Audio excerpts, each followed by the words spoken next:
Everyone, स्वागत है आप सबका आज के करंट अफेयर एनालिसिस लेक्चर में, जिसमें Indian express, PIB and other sources से ली गई न्यूज़ को होलिस्टिकली एनालाइज किया जाएगा आपके प्रीलिम्स, मेंस एंड इंटरव्यू को ध्यान में रखते हुए। ये लेक्चर आपके UPSC and other state PCS exams के लिए उपयोगी साबित होगा। लेक्चर से रिलेटेड वैल्यू एडिशन की पीडीएफ टेलीग्राम चैनल पर मिल जाएगी, जिसके लिंक मैं नीचे डिस्क्रिप्शन बॉक्स में दूंगी। वहाँ जाना है, ज्वाइन करना है चैनल डेली करंट अफेयर की पीडीएफ्स के लिए। आज वीडियो में थोड़ी सी डिले हो गई क्योंकि मेरे घर के आसपास के जो डॉगी हैं वो थोड़े से बौरा गए थे, तो वो चुप ही नहीं हो रहे थे, इसलिए थोड़ी लेट हो गई। स्टार्ट करते हैं आज का लेक्चर एक मोटिवेशन कोट से। All power is with in you, you can do anything and everything. यानी कि आपको खुद की पोटेंशियल रियलाइज़ करनी है, खुद पे भरोसा रखना है। ठीक है, सिर्फ आप ही हैं जो आप खुद को निकाल सकते हैं बुरी स्थिति से और अच्छी स्थिति में ला सकते हैं। ठीक है, मैं महिमा मिश्रा प्रेजेंट करती हूँ आज का Indian express newspaper analysis. Index देखते हैं क्या पढ़ना है और क्यों पढ़ना है। निएंडरथल्स के बारे में न्यू स्टडी हुई है जो आपके प्रीलिम्स के लिए एंड जो यूपीपीसीएस आरओ एग्ज़ाम आ रहा है उसके लिए भी इम्पॉर्टेंट हो सकती है। एआई इनोवेशन वर्सेस सेफ्टी, ये इम्पॉर्टेंट है आपके इंटरव्यू के लिए भी एंड जीएस पेपर 3 के लिए। हॉटेस्ट ईयर इम्पैक्टेड ग्लेशियर, यानी कि ग्लेशियर पिघलते जा रहे हैं, वाइल्ड फायर्स होते जा रहे हैं, जिस वजह से क्या हो रहा है, जो ग्लोब है हमारी उसका तहस नहस वाली जो सिचुएशन है वो आ रही है। ऑन फार्म एंड बियॉन्ड, यानी कि यहाँ पे ट्रैक्टर्स की बात कही गई है जो थोड़ा बहुत ही इम्पॉर्टेंट है, बट यहाँ पे फार्म मैकेनाइजेशन जो है वो बहुत इम्पॉर्टेंट है आपके जीएस पेपर 3 के लिए। ठीक है, स्टार्ट करते हैं पहली न्यूज़ से। Morning person, you might have Neanderthals thanks to gene to thanks. यानी कि यहाँ पे क्या है, निएंडरथल्स आपको बताया था मैंने पहले भी, वाली न्यूज़ डिस्कस की गई है। अब क्या आया है स्टडी में कि जो अर्ली राइजर्स होते हैं, जिन्हें सुबह जल्दी उठना पसंद है, ठीक है, वो रात में देर तक जाग नहीं पाएंगे, पर उन्हें सुबह उठने के लिए बोल दो तो वो 3-4 बजे भी उठ जाएंगे। ठीक है, वो अपने जो जीन्स हैं वो लिंक कर सकते हैं निएंडरथल से, क्योंकि जो निएंडरथल्स थे वो भी मतलब अर्ली राइजर्स थे। ठीक है, मॉर्निंग पर्सन थे वो भी। यहाँ पे थोड़ा बहुत समझना इम्पॉर्टेंट है निएंडरथल्स के बारे में। ठीक है, ये इम्पॉर्टेंट है आपके आरओ के लिए। पूछा जा सकता है कि कौन सी स्पीशीज़ कौन से अर्ली ह्यूमन पे स्टडी की जा रही है आजकल। ठीक है, ये इम्पॉर्टेंट है। Neanderthals were morning people. A new study suggests that some humans today have getting up early might credit genes they inherited from Neanderthals ancestors. जो आजकल सुबह जल्दी उठना पसंद करते हैं वो निएंडरथल से अपने जीन्स लिंक कर सकते हैं। About 7 lakh years ago, our linkages split apart, most likely in Africa. यानी कि जो बिल्कुल अर्ली ह्यूमंस थे ना, वो कुछ अफ्रीका में रह गए, कुछ चले गए यूरेशिया में। अब जो निएंडरथल्स थे बाद में इनके बीच में भी स्प्लिट हुआ, कुछ चले गए ईस्ट की तरफ, कुछ चले गए वेस्ट की तरफ। ठीक है, मतलब कुछ रह गए वेस्ट की तरफ। अब जो ईस्ट की तरफ गए उन्हें डेनिसोवियंस कहते हैं। ये वाला मैंने आपको पढ़ाया था पहले भी, चाइना में डिस्कवर किया गया था। ठीक है, तो ये चीज़ें थोड़ी बहुत समझनी इम्पॉर्टेंट है कि निएंडरथल्स जो टर्म न्यूज़ में चल रही है वो आखिर है क्या। ठीक है, अगर आपका ऑप्शनल एंथ्रोपोलॉजी है ना तो उसके लिए ये वाला इम्पॉर्टेंट हो सकता है। About 4 lakh years ago population split हो जाती है 2 में। ईस्ट में जो जाते हैं उन्हें मतलब डेनिसोवांस कहते हैं। ठीक है, इसका जो स्कल है या स्केलेटन है ये डिस्कवर किया गया था चाइना में। ये भी रिसेंट की ही न्यूज़ है। ठीक है, अभी इंटरब्रीडिंग हुई है लोगों में, मतलब जो अर्ली ह्यूमंस थे उनके बीच में इंटरब्रीडिंग हुई है एंड आज के जो ह्यूमंस हैं वो अपने जीन्स उन एंसेस्टर से लिंक कर सकते हैं। ठीक है, तो यहाँ पे एक्सपर्ट कह रहे हैं कि ये काफ़ी एक्साइटिंग स्टडी रही है कि हमें पता चला कि जो निएंडरथल्स थे वो अर्ली राइजर्स थे। नेक्स्ट इंपॉर्टेंट देखेंगे on AI innovation versus safety. ये इंटरव्यू के लिए इम्पॉर्टेंट हो सकता है एंड जीएस पेपर 3 के लिए, जहाँ पे एक तरफ हम बात कर रहे हैं कि आर्टिफिशियल जो कृत्रिम आधुनिकता है हम उसे और मतलब इनोवेटिव बनाएंगे, और वहीं हम एक तरफ बात कर रहे हैं सेफ्टी की, तो हमें इसके बीच में एक बैलेंस लेके आना होगा। 29 मेंबर्स ने अभी recently global partnership on artificial intelligence, ये वाला मैंने आपको काफ़ी बार पढ़ा दिया है, वो न्यू दिल्ली डिक्लेरेशन में उन्होंने एग्रीमेंट किया है। न्यू दिल्ली डिक्लेरेशन एक मैंने बताया भी था, ये 2-3 दिनों से बता रही हूँ लगातार, कि प्रधानमंत्री वो नरेंद्र मोदी ने बोला है कि वैल्यूज़ होनी चाहिए, डेमोक्रेटिक वैल्यूज़ होनी चाहिए, इसे इंक्लूसिव एंड इक्विटेबल बनाना है, सोसाइटी के वेलफेयर के लिए यूज़ करना है, इसे इनोवेटिव बनाना है ताकि इसका थीमेटिक पर्पस के लिए यूज़ हो सके। थीमेटिक पर्पस जैसे कि फॉर एग्जांपल एग्रीकल्चर सेक्टर। ठीक है, बात समझ आ रही है? ये हुई इनोवेशन की बात। और वहीं मैंने यूके जो यूरोपियन यूनियन है उससे भी रिलेटेड एक एग्रीमेंट आया था, मैंने बताया था आप सबको कि वहाँ पे एआई को रेगुलेट करने की बात की जा रही है कि एआई का अच्छे से रेगुलेट करेंगे। जो फेशियल रिकॉग्निशंस होते हैं इनका बिल्कुल हर मामले में नहीं किया जाएगा इस मशीन का यूज़। ठीक है, कुछ मामले जैसे कि कुछ आतंकवाद का खतरा है, क्राइम का खतरा है, तब फेशियल रिकॉग्निशंस को यूज़ किया जाएगा। आपको यही उत्तर देना है अपने इंटरव्यू में कि हमें एक बैलेंस बना के लेके चलना होगा इनोवेशन एंड सेफ्टी के बीच।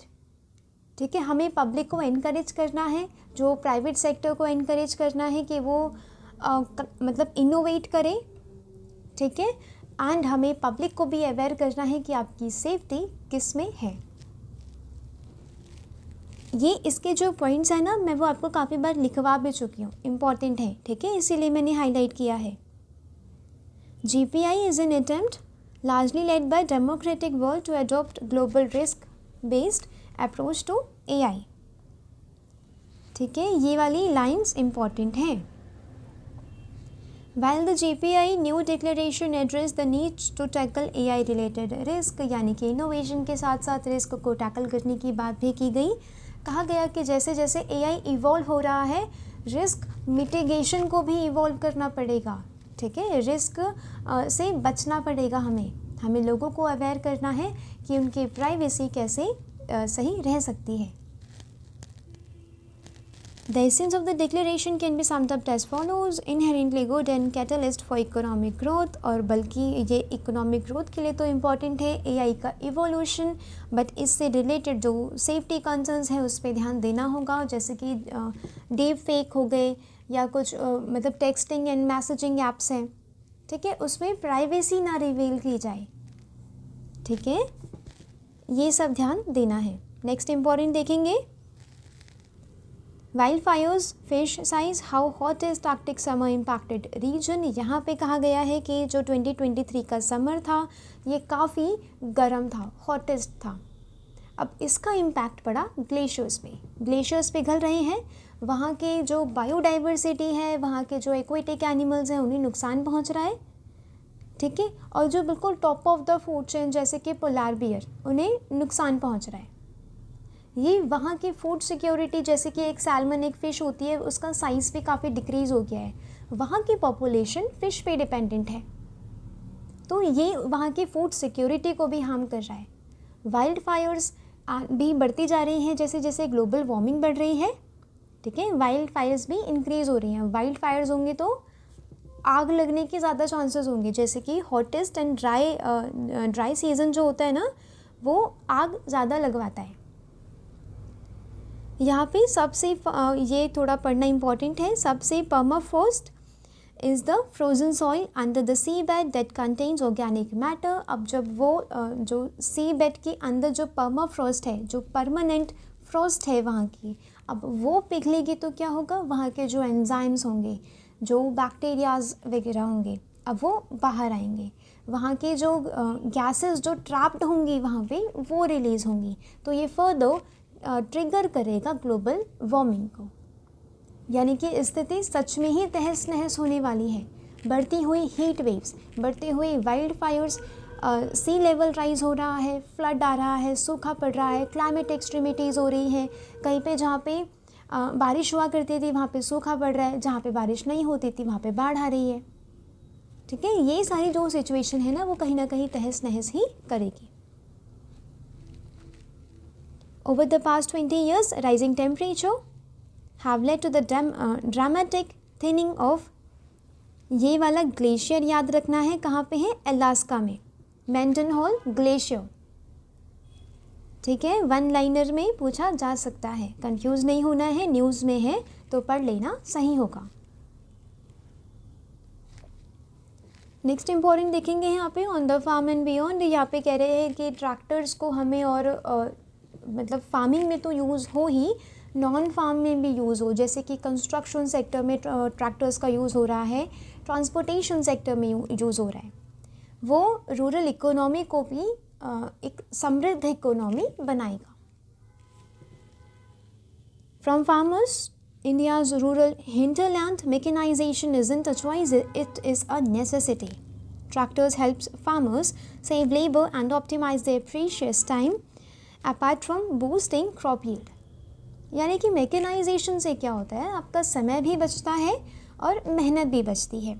अब मैं ये नहीं कह रही हूँ कि एग्रीकल्चर में आप मैकेनाइजेशन लेके आ जाइए और वहाँ के लेबर्स का क्या होगा। ठीक है, आप लोग ये सोचेंगे वहाँ के लेबर्स को क्या होगा, बट मैंने आपको कितनी बार पढ़ाया है कि अगर डेमोग्राफिक डिविडेंड का सही जो उसका जो पोटेंशियल है, अगर उसका सही रियलाइजेशन चाहिए, उसे कंट्री पे लायबिलिटी बनने से अगर बचाना है तो स्किल्स देनी होंगी।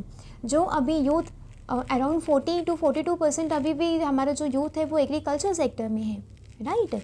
अब वहाँ से अगर उन्हें हटा लिया जाए, उन्हें मैन्युफैक्चरिंग एंड सर्विसेज सेक्टर में उन्हें जॉब्स दी जाए, MSMEs में उन्हें एक कुशन दिया जाए, सहारा दिया जाए, उन्हें स्किल्स दी जाए, उनकी स्किल्स जो अभी एग्जिस्टिंग स्किल्स हैं उन्हें अपडेट एंड अपग्रेड किया जाए, तो ये मैकेनाइजेशन फ़ायदा देगा।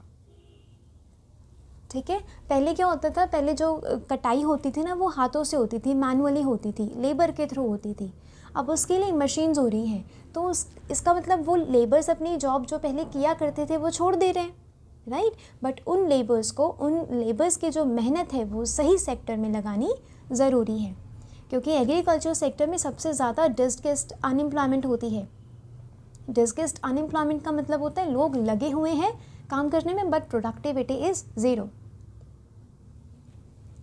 ठीक है, ये चीज़ ध्यान रखनी है। इंटरव्यू में पूछा जा सकता है कि फार्म मैकेनाइजेशन की बात बहुत हो रही है, फार्म मैकेनाइजेशन होगा तो रूरल यूथ तो काफ़ी अनएम्प्लॉयड हो जाएगा, उसका क्या फिर। तो आप फार्म मैकेनाइजेशन को बुरा नहीं कहेंगे, आप कहेंगे कि वहाँ का जो यूथ है उसे स्किल्स देनी है, उसे सही सेक्टर में लगाना है, मैन्युफैक्चरिंग एंड सर्विसेज सेक्टर में। ठीक है, और यही होती है ह्यूमन कैपिटल को जनरेट करना। India, in fact, the world largest tractor market by volume, nearly 2.5 times of China, 3.5 of the US, यानी कि हमारा जो वर्ल्ड लार्जेस्ट मार्केट है ट्रैक्टर का, हमारे कंट्री में भी बहुत बेचा जाता है, specially in the regions of Punjab, Haryana, western UP, यहाँ पे ट्रैक्टर्स वगैरह का ज़्यादा इस्तेमाल किया जाता है। ठीक है, अब यहाँ पे क्या कह रहे हैं कि फार्म मैकेनाइजेशन से रिलेटेड काफ़ी जॉब्स भी जनरेट होंगी, जैसे कि उसके रिपेयरिंग में, उसके असेंबल मतलब जो पार्ट्स होते हैं ना उसे असेंबल करने में। ठीक है, यहाँ पे जॉब्स क्रिएट होंगी। It is essential to develop matching farm machinery and implements tailored by different crops and land holding sizes, यानी कि जो लैंड के साइजेस हैं उसके हिसाब से मैकेनाइजेशन का डिस्ट्रीब्यूशन हो। स्टेबल, आप जो फार्म मैकेनाइजेशन ना आप सिर्फ प्रोडक्टिविटी तक नहीं देखेंगे, वेस्ट को मैनेज करने का भी आप अपना पॉइंट बोलेंगे एग्जामिनर के सामने, तब एग्जामिनर को लगेगा कि आप 360 डिग्री सोचने की क्षमता है आप में।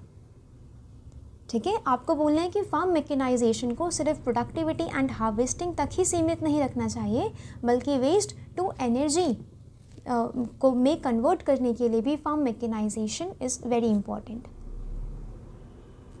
ठीक है, India's farm mechanisation industry witnessing significant investment, यानी कि काफ़ी इन्वेस्टमेंट ये गैदर कर रहा है, प्रोडक्टिविटी बढ़ रही है। ठीक है, इन्वायरमेंटल फुटप्रिंट, जैसे कि पहले मीथेन ज़्यादा रिलीज़ होता है मतलब पैडी के कल्टीवेशन से, अब वहीं अब डायरेक्ट सीडिंग मेथड हो गए या मशीन्स के थ्रू अगर किया जाए तो वो मीथेन उतना रिलीज़ नहीं करेगा। ठीक है, तो इन्वायरमेंटली सस्टेनेबल भी हमें मैकेनाइजेशन करना चाहिए। ठीक है। अब इससे फीमेल एम्पावरमेंट भी हो सकती है। मैंने आपको बताया था कुछ दिनों पहले कि 15,000 सेल्फ हेल्प ग्रुप को ड्रोन्स बांटे गए सरकार की तरफ से, ठीक है। अब फेमिनाइजेशन ऑफ एग्रीकल्चर अब बढ़ता जा रहा है क्योंकि मैन लोग चले जा रहे हैं बाहर सिटीज़ में जॉब करने, फीमेल अपनी थोड़ी बहुत जो खेती है उसमें काम कर रही है। अगर उसका मैकेनाइजेशन हो तो उसकी एनर्जी एंड टाइम दोनों बचेगा, वो उसका एम्पावरमेंट हो पाएगा, राइट। तो ऐसे ऐसे आपको बोलना है इंटरव्यू में और अपने आंसर में भी लिखना है, एक हॉलिस्टिक आंसर आपका लगना चाहिए। The government can help industry in India by encouraging import of cheap low quality machinery, ठीक है, एक्सेप्ट स्पेशली फ्रॉम चाइना, यानी कि चाइना से अगर इम्पोर्ट करेंगे मशीनरी, बट कोशिश तो यही करनी चाहिए कि हम आत्मनिर्भर रहें, खुद मशीन्स हम डेवलप करें। ये ऐसे इंडस्ट्रीज़ भी मतलब हम इस्टेब्लिश करें जो फार्म की मशीन्स को डेवलप करें, ये जॉब्स भी क्रिएट करेगा और एक आत्मनिर्भरता भी लेके आएगा। हमें किसी पर्टिकुलर कंट्री पे डिपेंडेंट नहीं रहना पड़ेगा अपने फार्म मैकेनाइजेशन के लिए।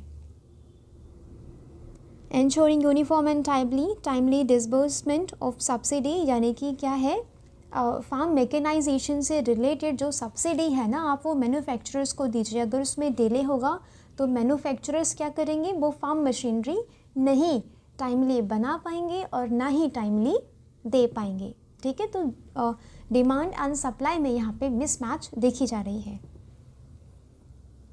ठीक है। Delay in direct benefit transfer payment also has cascading effect on manufacture impacting mechanisation.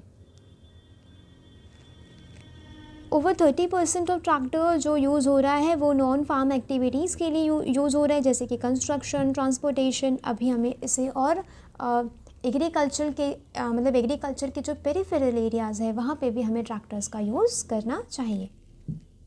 Developing tractors with features and technologies customise for these task can unlock the new avenue for rural employment, यानी कि अगर हम tractors को beyond farm देखेंगे, beyond agriculture भी अगर हम इसका फ़ायदा देंगे तो रूरल एम्प्लॉयमेंट भी इससे जनरेट होगी,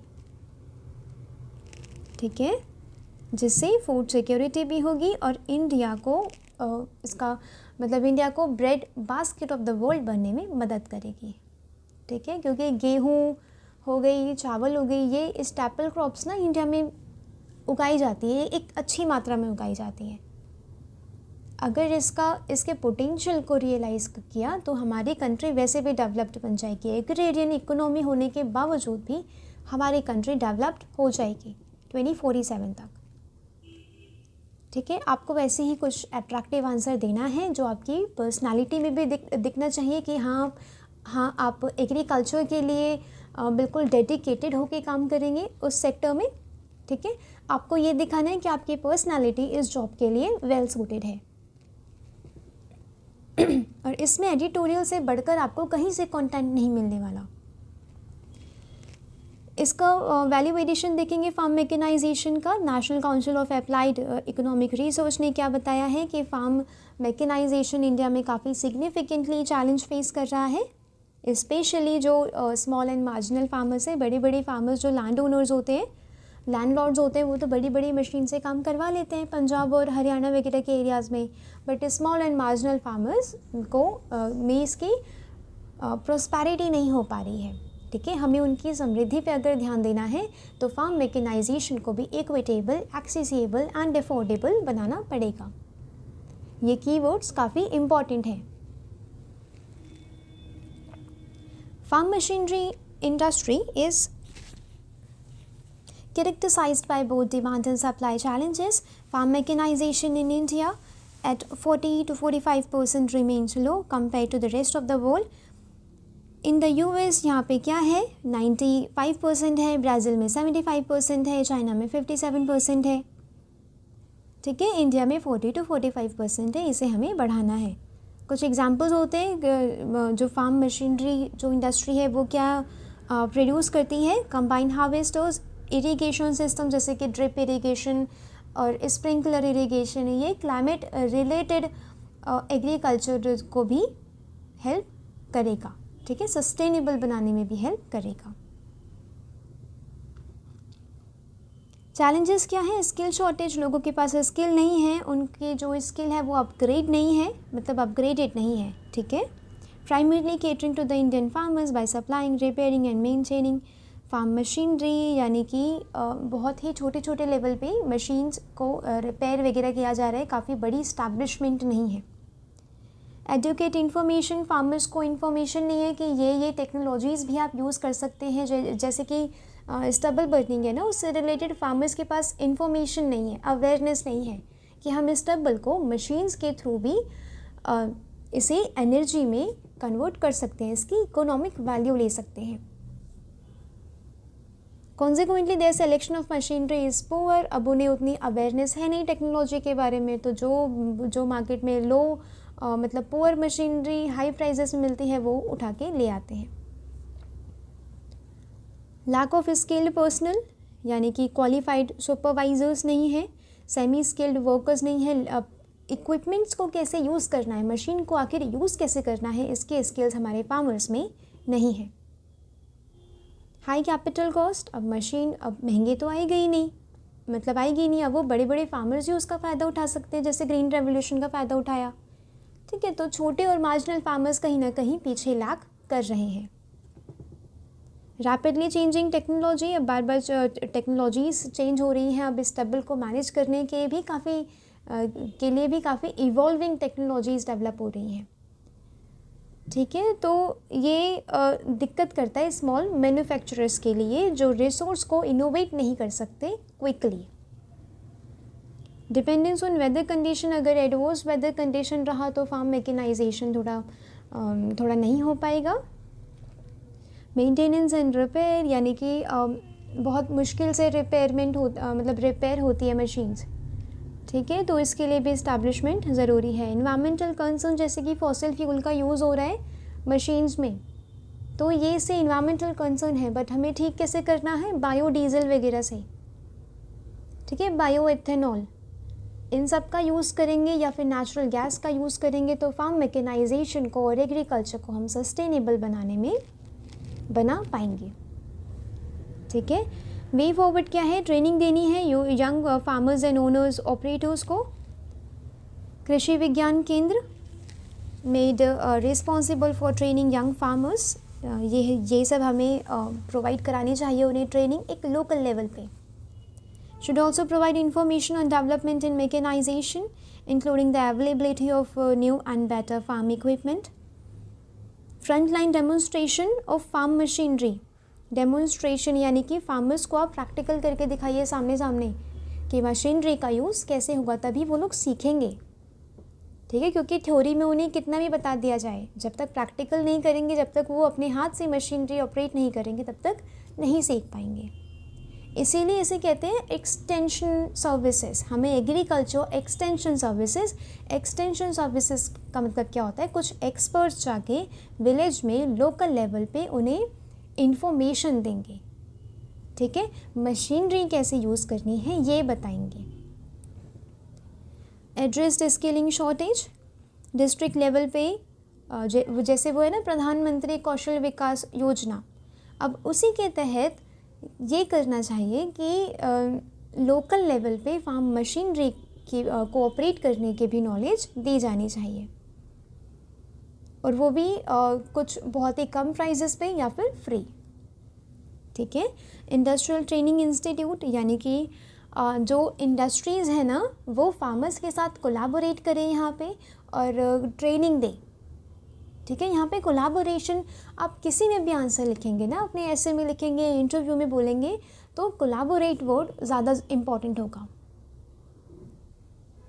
provisioning available technical knowledge and skills, यानी कि जो इंडस्ट्रीज़ हैं वो लोकल इंडस्ट्रियल क्लस्टर्स के साथ कोलैबोरेट करें, उनके साथ काम करें, जिससे जो लेटेस्ट टेक्नोलॉजिकल स्किल्स हैं वो फार्मर्स में दी जा सके। Dual vocational skilling program will greatly benefit the industrial clusters located in Tier 1 and Tier 3 cities.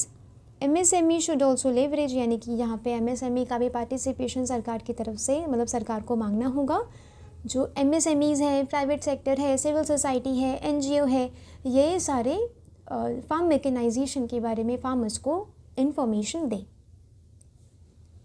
तो ऐसे करते हैं न्यूज़पेपर का एनालिसिस कि आपने एक पर्टिकुलर न्यूज़ पढ़ी, उसके पीछे आप पढ़ गए अच्छे से, ठीक है, कि प्रीलिम्स के लिए क्या काम का है, मेंस में मैं इसे कौन कौन से पेपर्स में यूज़ कर सकता हूँ या कर सकती हूँ, और इंटरव्यू के लिए मटेरियल कौन सा इंपॉर्टेंट है,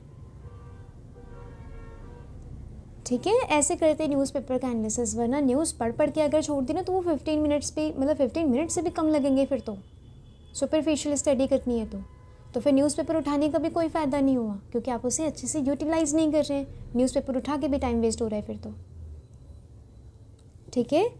तो in depth analysis of newspaper is important, is the key to success in this exam, ये बात ध्यान रखनी है।